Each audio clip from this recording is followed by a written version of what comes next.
Hi అండి, అందరికీ నమస్కారం. ఈరోజు రాగి సంగటి చేస్తున్నానండి. మా పెద్దమ్మాయి వాళ్ళ ఫ్రెండ్స్ అడుగుతున్నారంటే రాగి సంగటి చూపించేది ఆంటీని పెట్టమని చెప్పి అడుగుతున్నారంట మా అమ్మాయికి. అమ్మ రాగి సంగటి చేసి పెట్టమ్మా అంటే సరేలే అని చెప్పేసి పెడుతున్నానండి. నేను ఈ గ్లాస్ బియ్యం తీసుకున్నాను. ఈ గ్లాస్ బియ్యానికి 5 గ్లాసులు నీళ్లు పోసిపోయి నానబెట్టి పెట్టుకున్నా. పొయ్యి మీద పెట్టుకున్నానండి. టైం వేస్ట్ కాకూడదు అని చెప్పేసి పొయ్యి మీద కూడా పెట్టుకొని చూపిస్తున్నాను మీకు.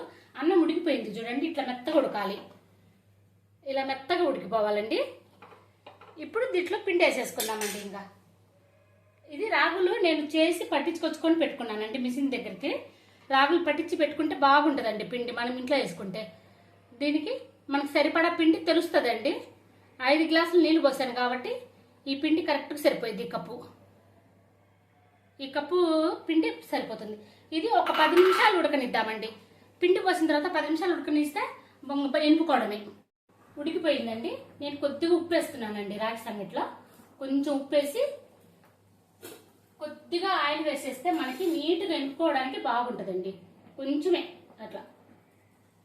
ఇంకా ఆఫ్ చేస్తున్నాను నేను. ఇదిగోండి సంగటి ఇట్లా ఎనుపుకోవడం అండి.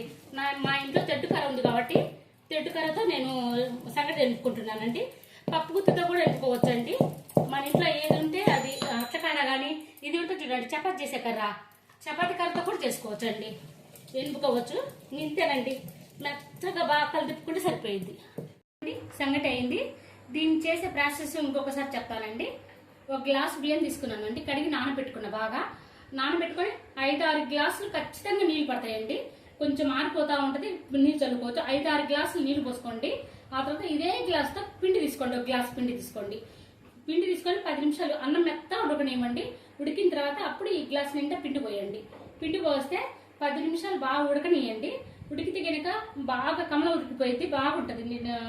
ఆ తర్వాత ఎనపండి, గిద్ది దింపుకొని అట్లాగా ఇది చపాతీ కర్ర ఉంటుంది కదండి, ఆ కర్రతో అయినా పప్పు గుత్తితోనైనా ఎనుపుకోండి. మెత్తగా ఎక్కడ ఉండలేకుండా నీట్గా ఎనిపేసేసుకోండి.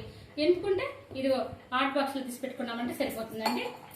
నచ్చితే మాత్రం లైక్ చేయండి.